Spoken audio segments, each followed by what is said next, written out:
आज हमारे मनन के लिए लिया गया शास्त्र भाग है याकूब अध्याय 1 वचन 2 से 8। इसमें लिखा है, हे मेरे भाइयों, जब तुम नाना प्रकार की परीक्षाओं में पड़ो तो इसको पूरे आनंद की बात समझो, यह जानकर कि तुम्हारे विश्वास के परखे जाने से धीरज उत्पन्न होता है। परंतु धीरज को अपना पूरा काम करने दो कि तुम पूरे और सिद्ध हो जाओ और तुम में किसी बात की घटी न रहे। परंतु यदि तुम में से किसी को बुद्धि की घटी हो तो परमेश्वर से मांगे, जो बिना उल्हाना दिए सबको उदारता से देता है और उसको दी जाएगी।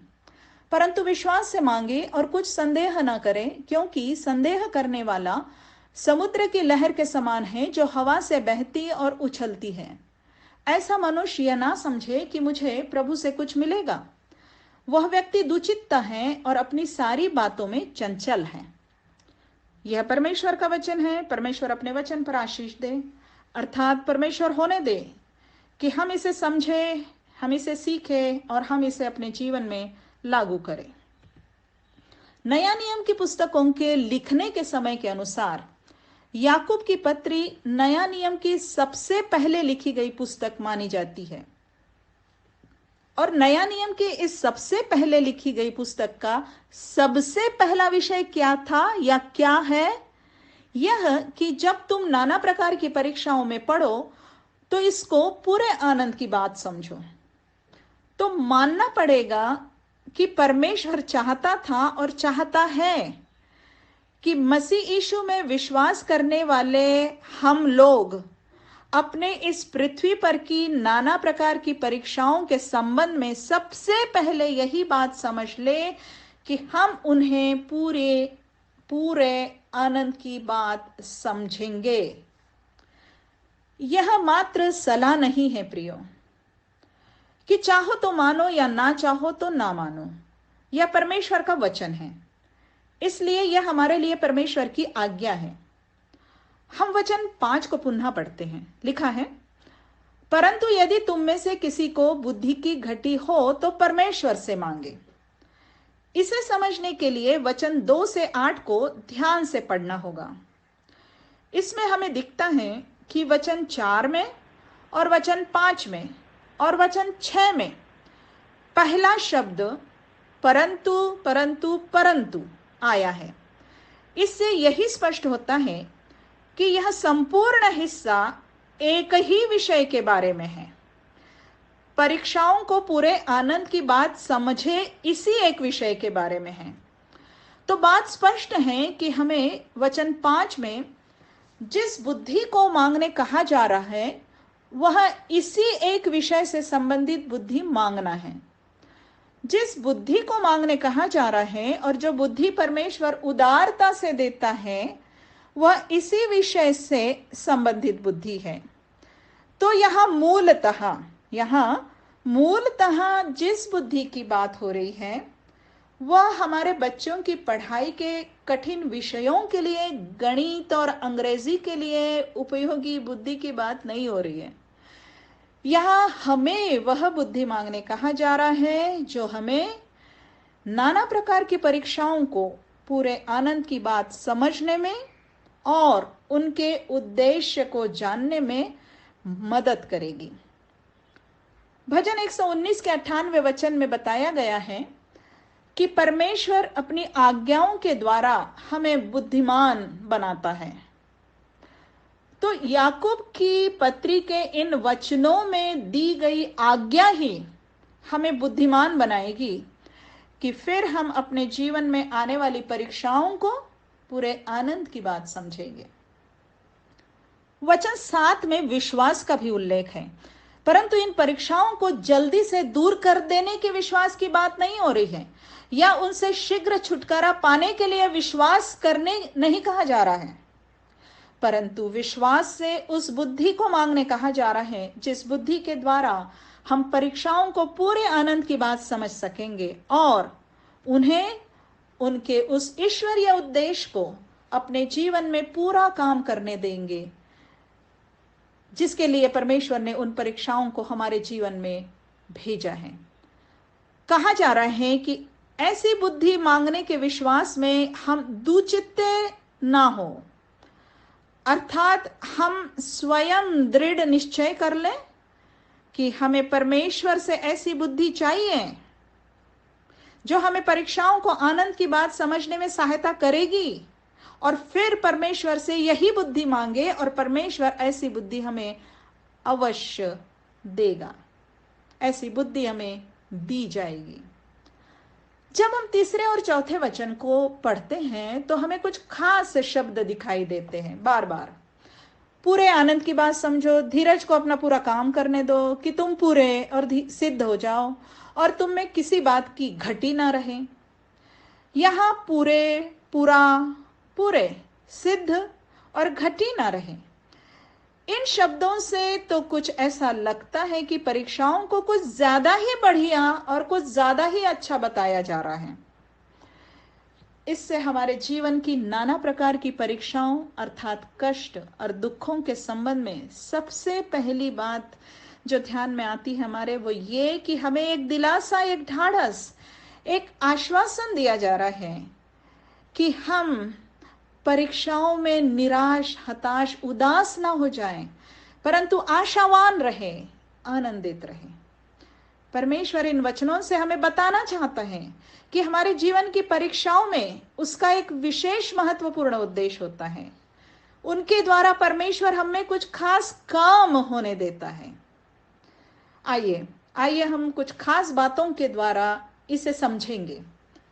पहली बात वचन 2 में पढ़ते हैं, जब तुम नाना प्रकार की परीक्षाओं में पढ़ो, जब तुम नाना प्रकार की परीक्षाओं में पढ़ो, यहां परीक्षा के लिए जो मूल ग्रीक शब्द है उसका सर्वसामान्य अर्थ होता है ऐसे अनुभव या उपयोग जिनके द्वारा किसी खास योग्यता की जांच की जाती है। स्कूल की परीक्षाएं विद्यार्थियों के बौद्धिक योग्यता की जांच करती है। हमारे जीवन की परीक्षाएं हम मसीहियों के आत्मिक योग्यता की जांच करती है। बाइबल हमें इस परीक्षा शब्द का आत्मिक लागूकरण ऐसे भी बताती है कि ये हमारे जीवन की परीक्षाएं हम में आत्मिक अनुशासन बढ़ाने के लिए या हम में कुछ खास आत्मिक आदतों को और आत्मिक गुणों को बढ़ाने के लिए भेजी जाती है। जब बाइबल में परीक्षा के लिए यहाँ जो ग्रीक शब्द है उसका उपयोग किया जाता है तो उसका अर्थ अनेक प्रकार की कठिनाइयों को दर्शाता है।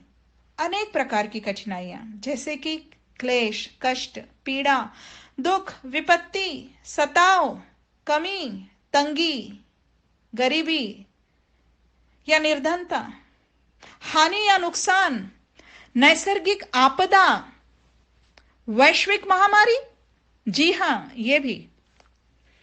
थोड़े में कहा जाए तो यहां परीक्षा मतलब ऐसी कठिनाई कहा जा रहा है जिसमें हमें सुख का अभाव लगता है, या जैसे कि इस संसार के लोग इन कठिनाइयों को दुर्भाग्य कह देते हैं।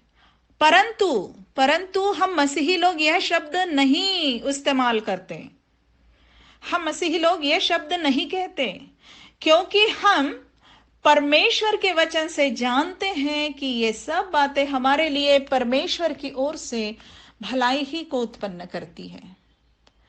वचन 2 में लिखा है, जब तुम परीक्षाओं में पढ़ो तो इसका अर्थ यह है कि जैसे कि तुम जीवन के मार्ग पर चले जा रहे हो, सब कुछ ठीक ठाक दिन गुजर रहे हैं और अचानक जीवन में परीक्षा आ जाती है, कोई कठिनाई, कोई बीमारी या कोई नुकसान आ जाता है। इसमें हमारा कोई दोष नहीं है, इसके आने में हमारा कोई दोष नहीं है। बस अचानक ऐसी कोई परीक्षा जीवन में आ जाती है, इसे कहेंगे परीक्षाओं में पढ़ो तो। यह नहीं कि तुम खुद परीक्षा में कूद पड़े, तुमने खुद परीक्षा को बुला लिया, परंतु यहां अर्थ ऐसा है कि वह कठिनाई परमेश्वर ने तुम्हारे जीवन में आने दी है, परमेश्वर की इच्छा से भेजी गई है। परमेश्वर ने उसके आने की अनुमति दी है कि वह इस समय तुम्हारे जीवन में आए। ऐसे में तुम परीक्षा में पढ़ो तो उसे पूरे आनंद की बात समझो। यह बात ऐसी विपत्तियों के लिए नहीं कही जा रही है प्रियो, यह बात ऐसी विपत्तियों के लिए नहीं कही जा रही है जो हमारे किसी पाप के कारण आई हो, जो हम अपनी पापमय अभिलाषाओं के कारण खींचे जाकर परीक्षा या प्रलोभन में स्वयं पड़ गए हो और फिर इस प्रकार की कठिनाई में पड़ गए हो। नहीं, इस अर्थ की परीक्षा को तो याकूब ने इसी एक अध्याय के पहले अध्याय के 13 और 15 वचन में बताया है, और बताया है कि ये परीक्षाएं परमेश्वर की ओर से नहीं होती। जैसे कि हमने धूम्रपान कर करके अपने लिए लंग्स कैंसर बुला लिया हो, या हमारी हमेशा की बेईमानी पकड़ी गई और हमें नौकरी से निकाला गया हो। इन बातों में तो पश्चाताप करके, अपने पापों की क्षमा मांग कर, परमेश्वर के हाथों में, प्रभु यीशु मसीह के हाथों में अपना जीवन सौंपना ही हमारा पहला आवश्यक काम होगा। ऐसी परीक्षाओं के लिए हमें परमेश्वर की ओर से मिलने वाली ताड़ना को समझना होगा। जहां हमें सुधार करना होगा वहां सुधार करना ही होगा। परंतु याकूब इसके पहले अध्याय के वचन 2 से 8 में जो बात याकूब कर रहा है वह ऐसी परीक्षाओं के संबंध में कर रहा है कि परमेश्वर के साथ चलते चलते जब उसकी इच्छा से हमारे जीवन में कोई विपत्ति आ जाती है तो हमें उसे पूरे आनंद की बात समझना है। और इस प्रकार यह वचन हमें बहुत बड़ा सत्य बता रहा है, बहुत बड़ा सत्य बता रहा है कि परमेश्वर के लोगों के जीवन में परमेश्वर की इच्छा से ऐसी दुखदायक दुखमय परीक्षाएं आती है। दूसरी बात वचन 2 को फिर से पढ़ेंगे। लिखा है, इसको पूरे आनंद की बात समझो। यहां पूरे आनंद की बात समझो में पूरे शब्द का अर्थ होता है संपूर्ण और हमेशा और अत्यंत। तो इस प्रकार पूरे आनंद की बात का अर्थ होगा इन परीक्षाओं को संपूर्ण आनंद की और हमेशा आनंद की और अत्यंत आनंद की बात समझो। अर्थात उन परीक्षाओं को जो परमेश्वर की इच्छा से हम पर आती है उनको। इसका अर्थ यह हुआ कि हमें यह कहा जा रहा है कि इन परीक्षाओं पर या कठिनाइयों पर कुड़कुड़ाने के बजाय, उन्हें दूर कर देने की जल्दी मचाने के बजाय, उन्हें ऐसी बात समझो कि वे हमें पूरा आनंद देने के लिए आई हैं। उन्हें परमेश्वर की ओर से सजा या दंड या श्राप ना समझो, आनंद की बात समझो। और मूल ग्रीक शब्द के अनुसार उस समय इस वचन को पढ़ने वालों ने तो ये समझा होगा कि उन्हें इन परीक्षाओं को पूरे आनंद की बात समझना है, मतलब परमेश्वर को धन्यवाद देने की बात समझना है और पीड़ित को बधाई देने की बात समझना है। इस प्रकार मसीहियों से कहा जा रहा था और कहा जा रहा है कि इन परीक्षाओं को प्रसन्न चित्त रखने वाला आनंद समझे, चेहरे पर चमक देने वाला आनंद समझे, मन को उल्लास देने वाला आनंद समझे। ऐसे कैसे सोच सकते हैं हम? परीक्षाओं को, किसी विपत्ति को, बीमारी, महामारी, नुकसान, निर्धनता को ऐसे कैसे सोच सकते हैं? क्लेश, कष्ट या सुख के अभाव को ऐसे कैसे सोच सकते हैं? परंतु ध्यान दीजिए प्रियो, इन वचनों में परमेश्वर हमें यही करने कह रहा है, यही करने कह रहा है हमें। आइए इसे समझने के लिए हम इसी से मिलते जुलते एक और वचन को, एक और शास्त्र भाग को पढ़ेंगे। रोमियो 5 इसके 3 से 6 में लिखा है, हम क्लेशों में भी घमंड करें, यही जानकर कि क्लेश से धीरज और धीरज से खरा निकलना और खरे निकलने से आशा उत्पन्न होती है, और आशा से लज्जा नहीं होती, क्योंकि पवित्र आत्मा जो हमें दिया गया है उसके द्वारा परमेश्वर का प्रेम हमारे मन में डाला गया है। क्योंकि जब हम निर्बल ही थे तो मसीह ठीक समय पर भक्तिहीनों के लिए मरा। प्रियो, यह ध्यान दे कि शास्त्र भाग का आरंभ होता है हम क्लेशों में भी घमंड करें इस बात से, और इसका अंत यह होता है कि जब हम निर्बल ही थे तो मसीह ठीक समय पर भक्तिहीनों के लिए मरा।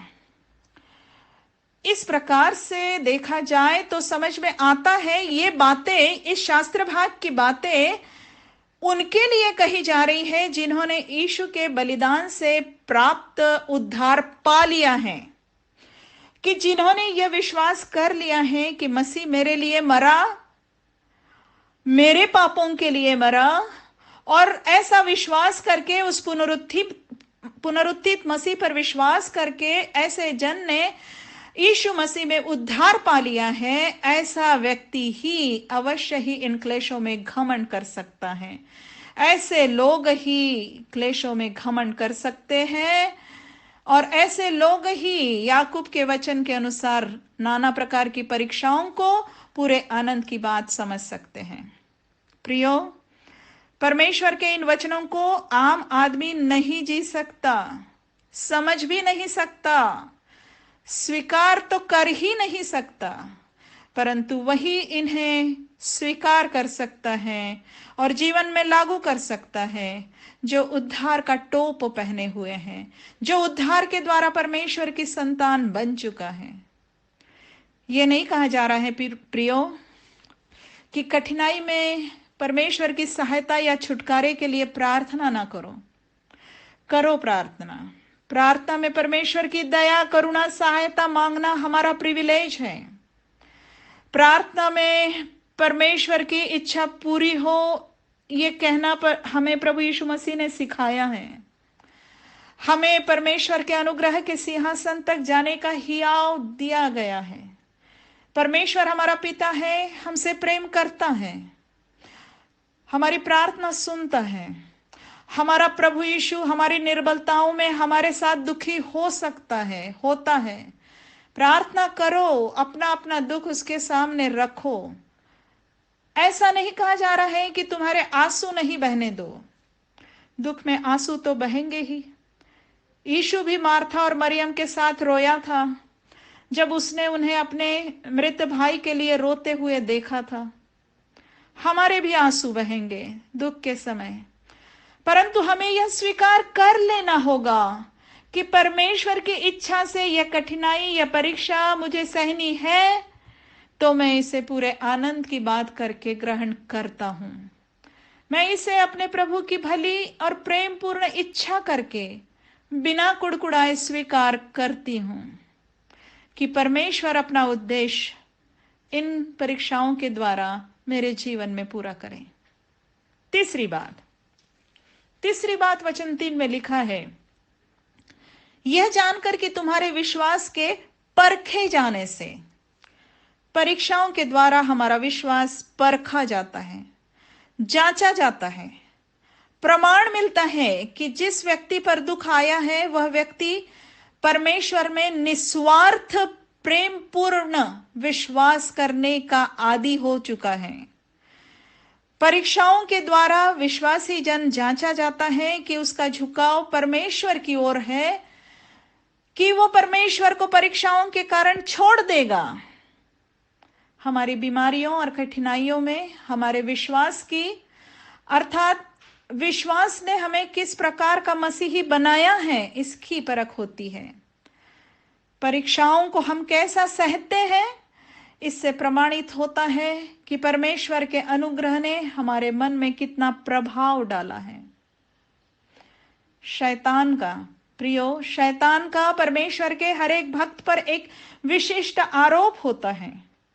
शैतान दोष लगाता है कि भक्त जन किसी लाभ के लिए परमेश्वर का भय मानता है, परमेश्वर की भक्ति उसकी आशीषों के लिए करता है।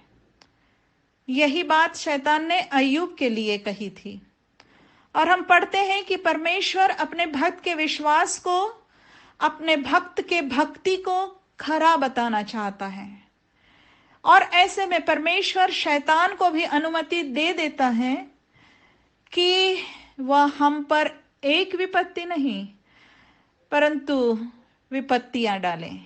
इसमें नियंत्रण परमेश्वर का ही होता है। याद रखिए, नियंत्रण परमेश्वर का होता है। बात परमेश्वर के हाथ के बाहर गई हुई नहीं रहती है। प्रियो, परीक्षाएं वे अवसर होते हैं जिनमें हम प्रमाण दे सकते हैं कि हम परमेश्वर से प्रेम करते हैं, उसकी आशीषों से नहीं। हम परमेश्वर से प्रेम करते हैं, उसकी आशीषों से नहीं। पत्रस 1 अध्याय वचन 6 से 7 में कहा गया है कि नाना प्रकार की परीक्षाओं में परखा गया विश्वास आग से ताए हुए सोने से भी कहीं अधिक बहुमूल्य ठहरता है। और ऐसा ही विश्वास यीशु मसीह के प्रकट होने पर प्रशंसा और महिमा और आदर का कारण ठहरता है। और इस प्रकार हमें समझ में आता है कि हमारे इस जीवन के दुखों का, क्लेशों का, परीक्षाओं का संबंध हमारे स्वर्गीय जीवन से भी है।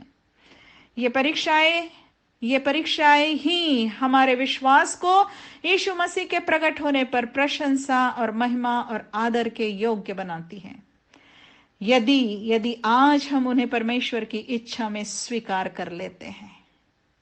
चौथी बात, वचन 3 में हम यह भी पढ़ते हैं, विश्वास के परखे जाने से धीरज उत्पन्न होता है। धीरज क्या होता है? धीरज क्या होता है? धीरज का जो ग्रीक शब्द है, उससे धीरज का अर्थ कुछ इस प्रकार निकलता है कि धीरज निरंतर सहनशील रहने की क्षमता है, हमेशा संतोष करने का मन है, लगातार शांति है। धीरज, ये होता है धीरज। हम में धीरज है, इसका अर्थ होता है कि हम में निरंतर सहनशील बने रहने की क्षमता है।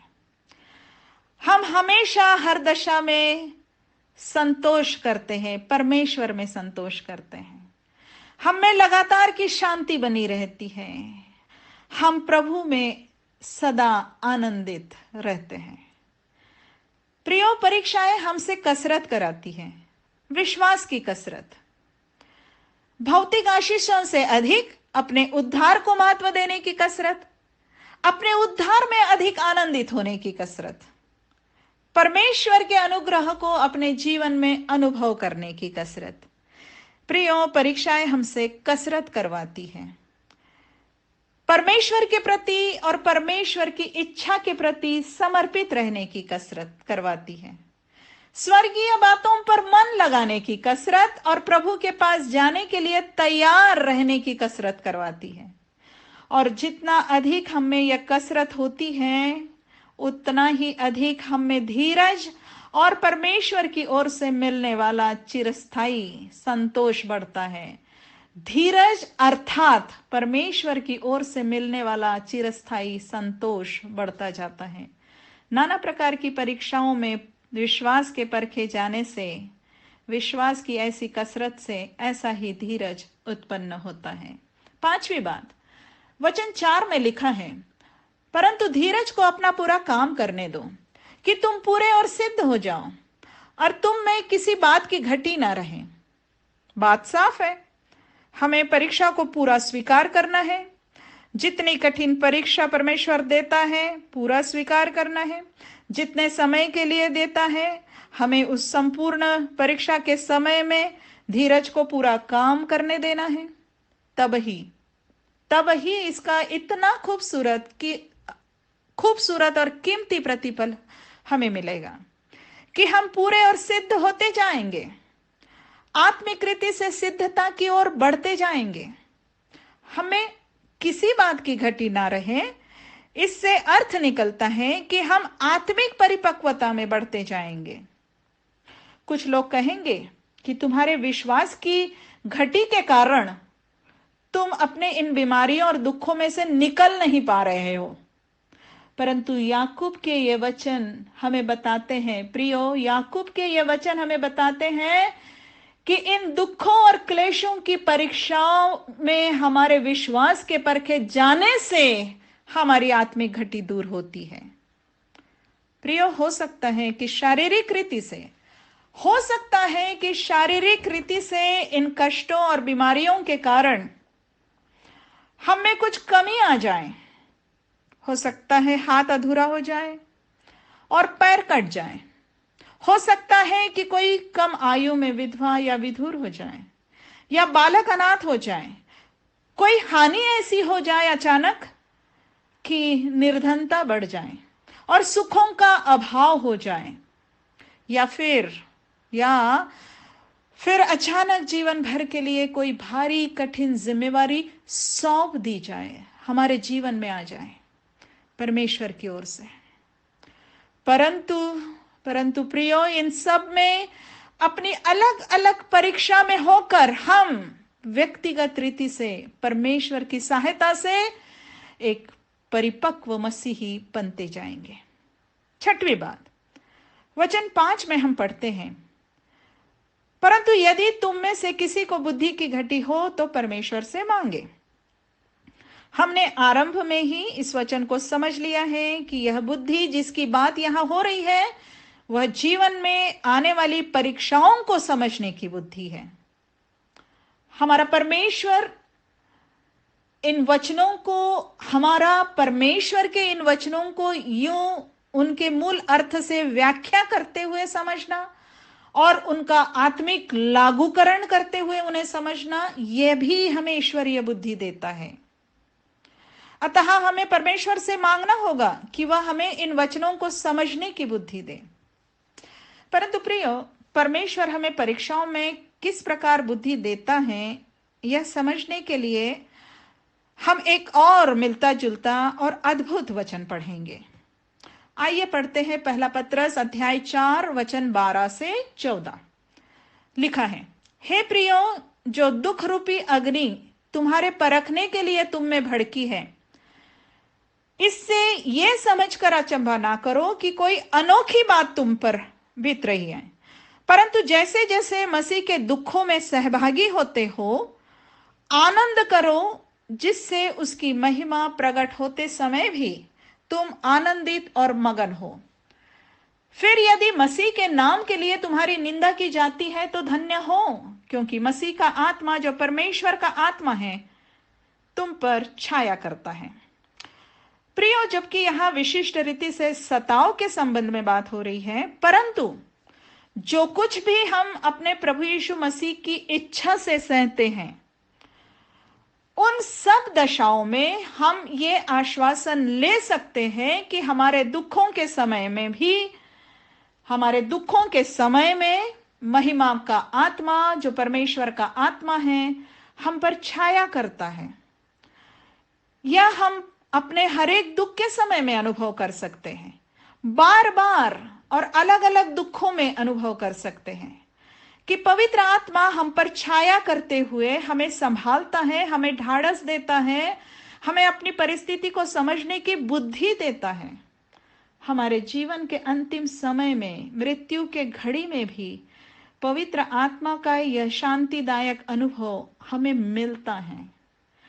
परंतु शर्त यही है कि यदि हम अपने क्लेशों को, अपने कठिनाइयों को, अपनी परीक्षाओं को प्रार्थना पूर्वक स्वीकार करते हैं तो ही यह प्रतिज्ञा हमारे लिए खरी होती है। क्या करता है पवित्र आत्मा छाया करके? पवित्र आत्मा हमें इन बातों को ईश्वरीय तरीके से समझने की बुद्धि देता है। जब क्लेशों में सब कुछ अंधकारमय लगे, जब परीक्षाओं के बीच में सब कुछ हमें परेशान कर दे, उलझा दे, जब निराशा में हमें परमेश्वर दूर लगे, बहुत दूर लगे, ऐसे लगे कि परमेश्वर है कि नहीं, कहां है परमेश्वर, यूं लगे कि परमेश्वर ने मुझे छोड़ दिया है, तब परमेश्वर का आत्मा हमें अपनी उपस्थिति से बताएगा कि परमेश्वर है, परमेश्वर इन दुखों में भी हमारे साथ है, हमें संभाले हुए हैं, हर बात पर परमेश्वर का नियंत्रण है। और फिर पवित्र आत्मा वचन के द्वारा हमें धीरज धरने में सहायता देगा, जैसे कि 2 कुरिन्थियों अध्याय 4 के वचन 8 और 9 में और 16 और 17 में यूं लिखा है, हम चारों ओर से क्लेश तो भोगते हैं पर संकट में नहीं पड़ते, निरुपाय तो होते हैं पर निराश नहीं होते, सताए तो जाते हैं पर त्यागे नहीं जाते, गिराए तो जाते हैं पर नाश नहीं होते। इसलिए हम हियाव नहीं छोड़ते। यद्यपि हमारा बाहरी मनुष्यत्व नाश भी होता जाता है, तो भी हमारा भीतरी मनुष्यत्व दिन प्रतिदिन नया होता जाता है, क्योंकि हमारा पल भर का हल्का सा क्लेश हमारे लिए बहुत ही महत्वपूर्ण और अनंत महिमा उत्पन्न करता है। प्रियो, हमें पुनः एक बार इस बात को जानकर आनंदित होना चाहिए कि हमारा यहाँ पृथ्वी पर के दुखों को सहन करना हमारे लिए अनंत काल का स्वर्गीय प्रतिफल देता है। जब पौलुस यहाँ हमारे लिए कह रहा है तो हम में से हर एक के लिए व्यक्तिगत रीति से कह रहा है कि व्यक्तिगत रीति से हमारे लिए बहुत ही महत्वपूर्ण और अनंत महिमा उत्पन्न करता है यहाँ पृथ्वी पर का हल्का सा क्लेश। क्या ये बात हमारे लिए कुछ मायने रखती है? क्या ये बात हमारे लिए कुछ मायने रखती है? रखनी चाहिए प्रियो। यह बात हमारे लिए बहुत महत्वपूर्ण होनी चाहिए। मेरा क्लेश मेरे लिए अनंत महिमा उत्पन्न करता है, आपका क्लेश आपके लिए अनंत महिमा उत्पन्न करता है। यदि पल भर का हल्का सा क्लेश भी हमारे लिए बहुत ही महत्वपूर्ण अनंत महिमा उत्पन्न करता है, तो सोच लो यदि हमें कुछ ज्यादा दिनों के लिए क्लेश या कोई परीक्षा सहनी पड़े तो कितना ज्यादा अनंत महिमा का पुरस्कार मिलेगा हमें। और यदि परमेश्वर की इच्छा से हमारे जीवन में आने वाली कुछ कठिनाई, कुछ अपंगता, कुछ कमी, किसी सुख का अभाव, कुछ बोझ या भार जो परमेश्वर ने दिया है, यदि हमें जीवन भर सहना पड़े तो सोच लो और भी कितनी अधिक अनंत महिमा हमें मिलेगी। अंत में प्रियो, इसी संबंध में वचन से 2 उदाहरण। पहला, राजा दाऊद ने अपने अनुभवों से कहा है भजन संहिता 23 में, चाहे मैं घोर अंधकार से भरी हुई तराई में होकर चलूं तो भी हानि से ना डरूंगा, क्योंकि तू मेरे साथ रहता है, तू मेरे साथ रहता है। दाऊद अपने उदाहरण से हमें बता रहा है कि परमेश्वर के भक्त को घोर अंधकार से भरी तराई में होकर चलना पड़ सकता है। परमेश्वर के भक्त को घोर अंधकार से भरी हुई तराई में होकर चलना पड़ सकता है, और ऐसे में हानि नहीं होगी ऐसा वो नहीं कह रहा है, परंतु कह रहा है मैं हानि से नहीं डरूंगा। क्यों? क्योंकि उस अंधकार से भरी हुई तराई में मेरे साथ मेरा चरवाहा यहोवा भी होता है, वह मेरे साथ रहता है। अंधकार से भरी हुई तराई में होकर चलूं तब भी वो मेरे साथ रहता है, और उसका अनुग्रह मेरे लिए बहुत है, पर्याप्त है। दूसरा उदाहरण, यीशु का यूहन्ना 16:33 में शिष्यों को ये आश्वासन देना भी एक उदाहरण है। 16:33 में जो यीशु ने कहा कि यीशु ने शिष्यों से कहा है, संसार में तुम्हें क्लेश होता है, परंतु ढाढ़स बांधो, मैंने संसार को जीत लिया है। संसार में तुम्हें क्लेश होता है, परंतु ढाढ़स बांधो, मैंने संसार को जीत लिया है। प्रियो, यीशु ने अपने लोगों से, अपने शिष्यों के लिए, अपने लोगों के लिए यह कल्पना नहीं दी है कि संसार में तुम्हें क्लेश नहीं होता है। यीशु कहता है संसार में तुम्हें क्लेश होता है, परंतु यीशु ने हमें ढाढ़स इस बात से बंधाया है कि हम याद रखें कि उसने संसार को अर्थात शैतान को जीत लिया है। अब शैतान की ओर से उत्पन्न होने वाली सांसारिक निराशा और हताशा हम पर हावी नहीं होनी चाहिए, नहीं हो सकती है। नहीं होनी चाहिए, परंतु अपने प्रभु यीशु में हमारे लिए स्वर्ग की जो महिमा रखी है, वो महिमा हमें हर एक क्लेश में ढाढ़स बंधाए रखे और ढाढ़स बंधाए रखने में सक्षम है।